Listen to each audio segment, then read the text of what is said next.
Christ notre vie. C'est par amour et en fonction de son Fils Jésus que le Père a conçu et accompli son plan rédemptionnel. Ainsi, aucune réalité spirituelle n'a d'existence en dehors du Fils éternel, et Dieu n'agrée que ce qui procède intrinsèquement de lui et qui lui est indissolublement lié.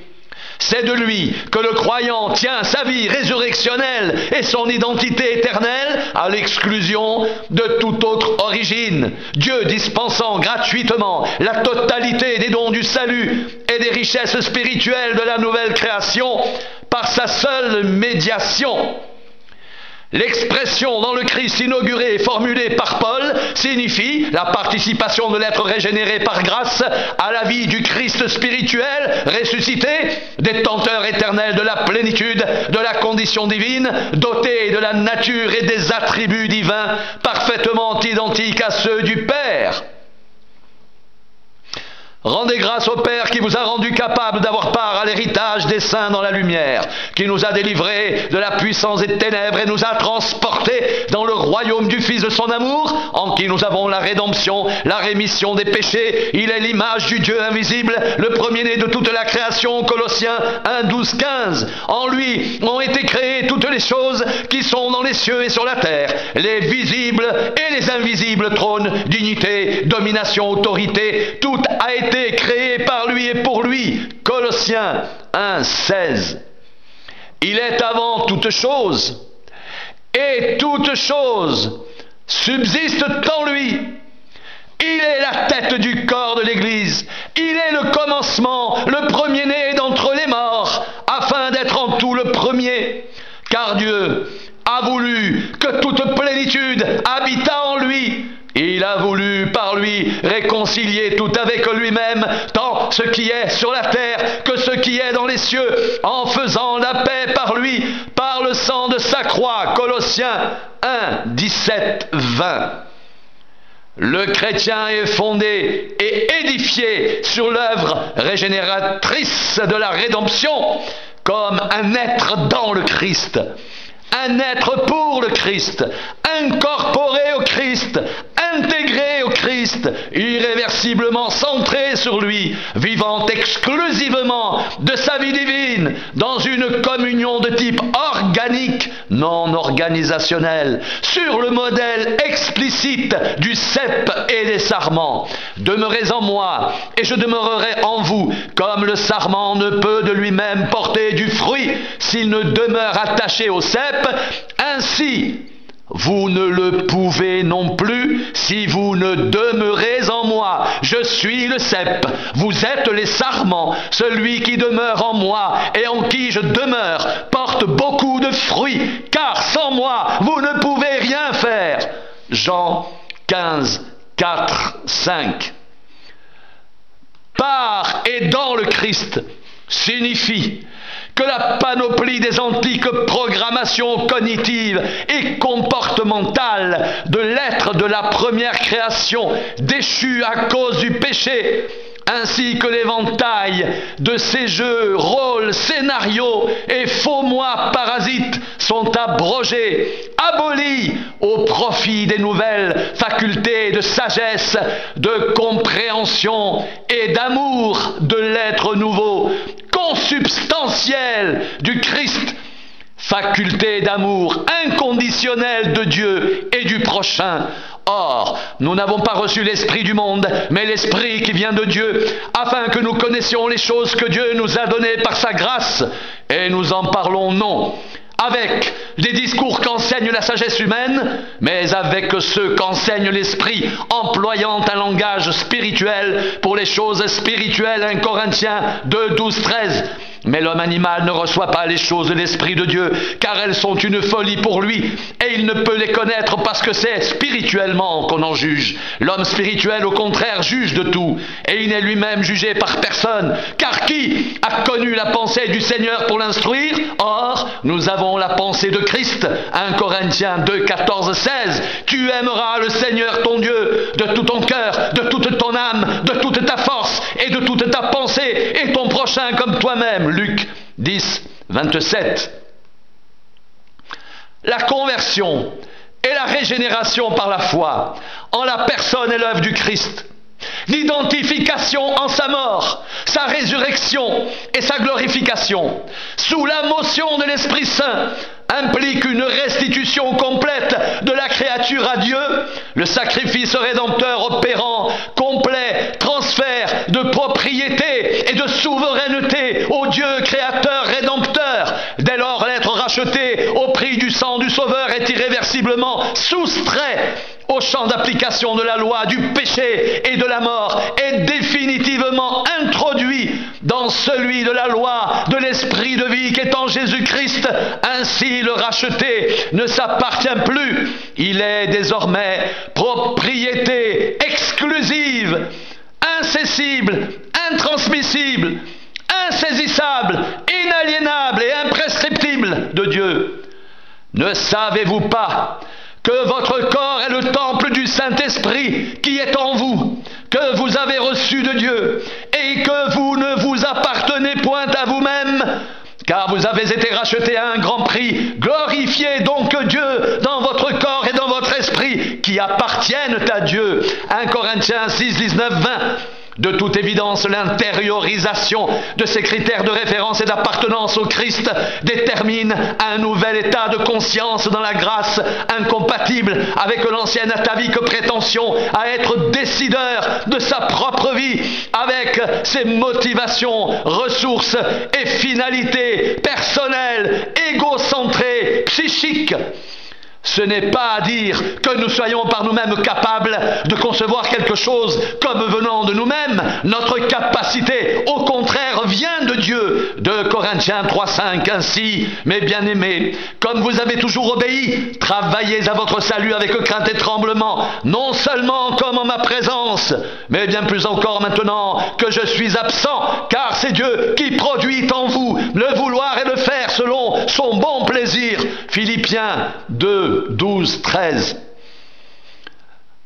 Toute plante que n'a pas plantée mon Père céleste sera déracinée. Matthieu 15, 13. En effet, celui qui se sait être le point d'application du décret de grâce divine et propriété éternelle de Dieu a saisi la cause fondamentale de son existence, compris sa réelle raison d'être, clairement identifié sa mission spirituelle, pris conscience de la signification ultime de sa destinée, sans préjudice d'accomplissement des initiatives et actions temporelles présélectionnées par son Créateur au titre de sa participation comme associé à la construction en cours de l'édifice divin.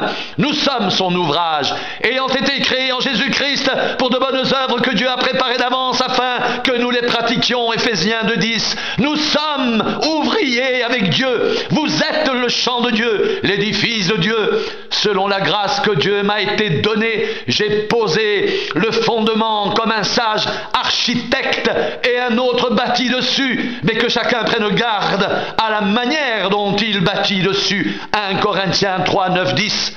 Aucune puissance de l'univers, quelle qu'elle soit, ne saurait compromettre la mission reçue, altérer la raison d'être, escamoter la destinée de celui qui sait en qui il a cru. En effet, rien ni personne ne saurait séparer celui-ci de l'amour de Dieu manifesté et pleinement reçu en Jésus-Christ. Car ceux qu'il a connus d'avance, il les a aussi prédestinés à être semblables à l'image de son Fils, afin que son Fils fût le premier-né entre plusieurs frères. Et ceux qu'il a prédestinés, il les a aussi appelés. Ceux qu'il a appelés, il les a aussi justifiés. Et ceux qu'il a justifiés, il les a aussi glorifiés. Romains 8, 29, 30. J'ai l'assurance que ni la mort, ni la vie, ni les anges, ni les dominations, ni les choses présentes, ni les choses à venir, ni les puissances, ni la hauteur, ni la profondeur, ni aucune autre créature ne pourra nous séparer de l'amour de Dieu manifesté en Jésus-Christ notre Seigneur. Romains 8, 38, 39. C'est pour cet évangile que j'ai été établi prédicateur et apôtre, chargé d'instruire les païens, et c'est à cause de cela que je souffre ces choses, mais j'en ai point honte, car je sais en qui j'ai cru, et je suis persuadé qu'il a la puissance de garder mon dépôt jusqu'à ce jour-là. 2 Timothée 1, 11, 12. Christ, notre gloire. Il est un principe constant dans les Écritures. Dieu veut avoir affaire directement aux pécheurs, traiter personnellement avec chacun d'entre eux et habiter en tous par un seul, Jésus, à l'exclusion de toute autre substitutive illégitime forme de médiation ou représentation individuelle, corporative ou institutionnelle. Celui qui a mes commandements et qui les garde, c'est celui qui m'aime, et celui qui m'aime sera aimé de mon Père. Je l'aimerai et je me ferai connaître à lui. Jean 14, 21. Si quelqu'un m'aime, il gardera ma parole et mon Père l'aimera. Nous viendrons à lui et nous ferons notre demeure chez lui. Jean 14, 23.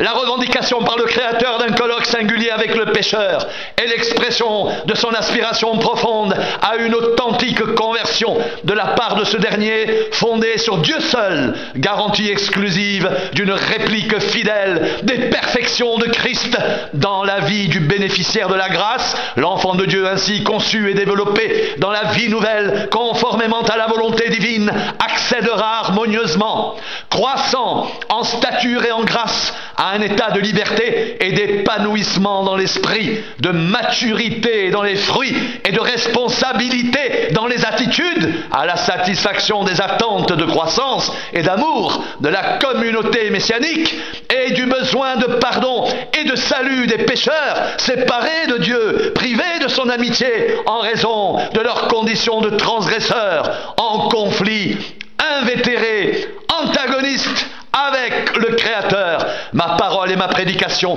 ne reposaient pas sur les discours persuasifs de la sagesse, mais sur une démonstration d'esprit et de puissance, afin que votre foi fût fondée non sur la sagesse des hommes, mais sur la puissance de Dieu. 1 Corinthiens 2, 4, 5. En tout état de cause, une admirable réalité est là, offerte à notre foi, les chrétiens introduits dans la filiation divine par une repentance sincère, une conversion réelle et une régénération sous la motion de l'Esprit Saint, vivant cette vocation avec une pleine conscience de leur responsabilité, sont déjà porteurs dans leur condition historique de la ressemblance intérieure avec le Christ ressuscité. Et donc, ils participent de la nature divine. Je leur ai donné la gloire que tu m'as donnée, afin qu'ils soient un, comme nous sommes un. Jean 17, 22. Nous avons connu l'amour que Dieu a pour nous, et nous y avons cru. Dieu est amour, et celui qui demeure dans l'amour demeure en Dieu, et Dieu demeure en lui. Tel il est, tel nous sommes aussi dans ce monde. C'est en cela que l'amour est parfait en nous, afin que nous ayons de l'assurance au jour du jugement.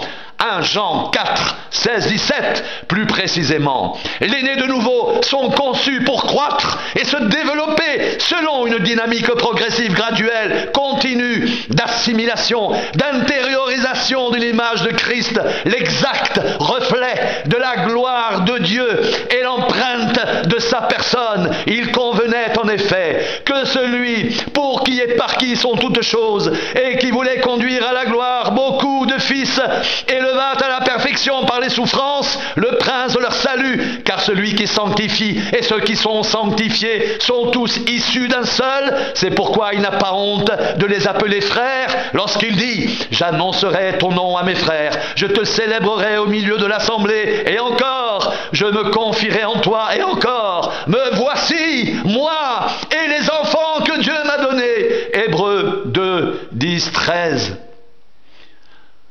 En dernière analyse, si la finalité de tout processus de développement de l'enfant de Dieu est la réalisation de l'état de ressemblance avec le Père Céleste par l'exclusive médiation du Fils Rédempteur, nous comprenons alors le danger qu'il y y a substitué insensiblement à l'ordre de mission de faire des nations des disciples par l'enseignement de l'observation de l'intégralité des instructions du Maître, les illusoires sécurité, assurance et garantie mimétique d'un apparent salut par le seul fait d'une appartenance à une institution semblable à celle de ce monde.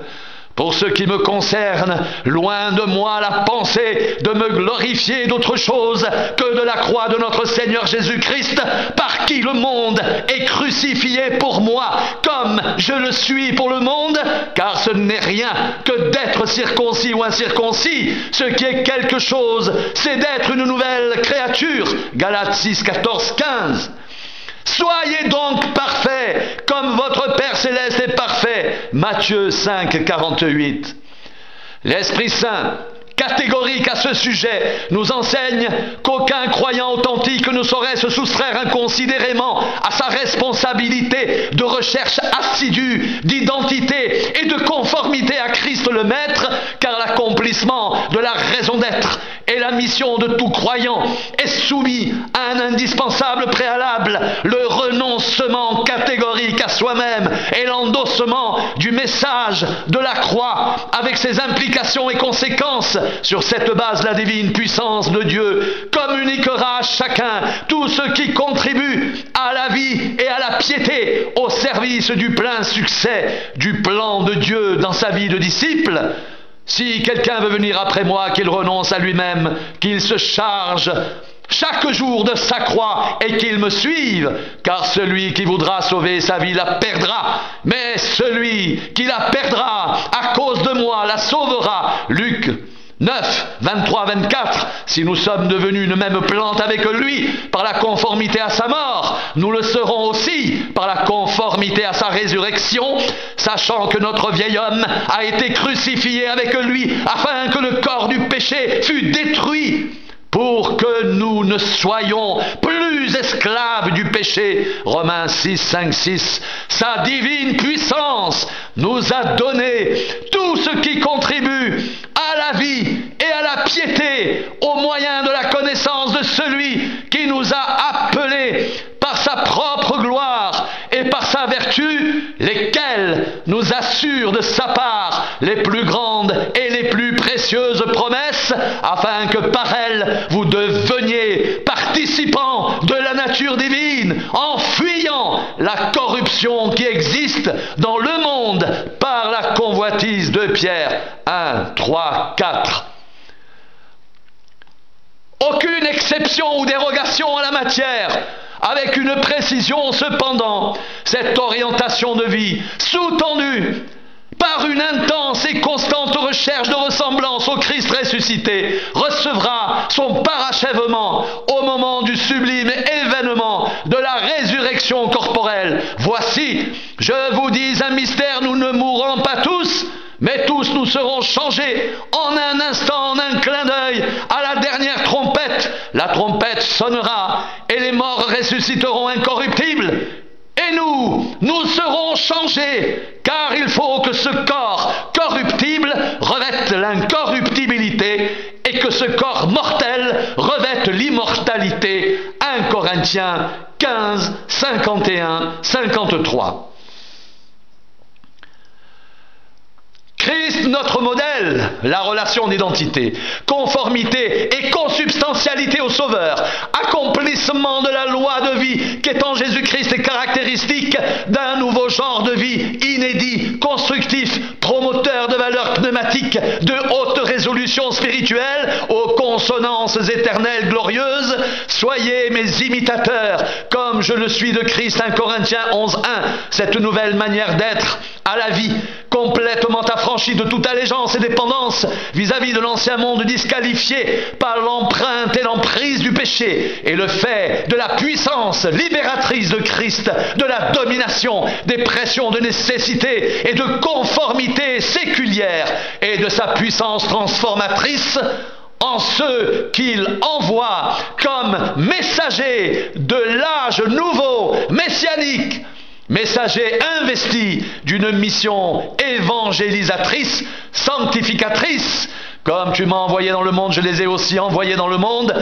Et je me sanctifie moi-même pour eux, afin qu'eux aussi soient sanctifiés par la vérité. Ce n'est pas pour eux seulement que je prie, mais encore pour ceux qui croiront en moi par leur parole. Jean 17, 18, 20. Cet incommensurable héritage spirituel est immuablement fondé sur une rédemption parfaitement accomplie, exclusive de tout biais et artifices égaux, narcissiques, justificateurs et méritoires. Le sacrifice rédempteur de Jésus non seulement lave l'être de ses transgressions, mais plus encore crucifie le transgresseur, ainsi définitivement délivré de sa nature transgressive, compulsive, et affranchi de tout lien, entrave et obstacle préjudiciable à l'expression de la plénitude divine de Dieu dans l'être du croyant ainsi régénéré. Or, à celui qui peut faire par la puissance qui agit en nous infiniment au-delà de tout ce que nous demandons ou pensons, à lui soit la gloire dans l'Église en Jésus-Christ, dans toutes les générations, au siècle des siècles. Amen. Éphésiens 3, 20, 21. L'identification au Christ dans sa mort, sa résurrection et sa glorification comme modèle incontournable de structuration, configuration et maturation de l'identité filiale divine enseignée par l'Esprit Saint dans les Écritures, sans confusion ni amalgame, avec aucune méthode de conditionnement psychologique comportementaliste par dressage, formatage, apprentissage conditionné, drill, constitue tout à la fois pour chaque membre de la famille de Dieu une protection absolue contre les virus désinformationnels, désorganisationnels du légalisme, leadership et structure autoritaire, et du laxisme, leadership et structure libéraux, laissez faire, et le moyen par excellence d'accès à la connaissance du Fils de Dieu, à la position d'être en état d'achèvement et de complétude, à la dimension parfaite de Christ. Il a donné les uns comme apôtres, les autres comme prophètes, les autres comme évangélistes, les autres comme pasteurs et docteurs, pour le perfectionnement des saints, en vue de l'œuvre du ministère et de l'édification du corps de Christ, jusqu'à ce que nous soyons tous parvenus à l'unité de la foi et de la connaissance du Fils de Dieu, à l'état d'homme fait, à la mesure de la stature parfaite de Christ. Éphésiens 4, 11.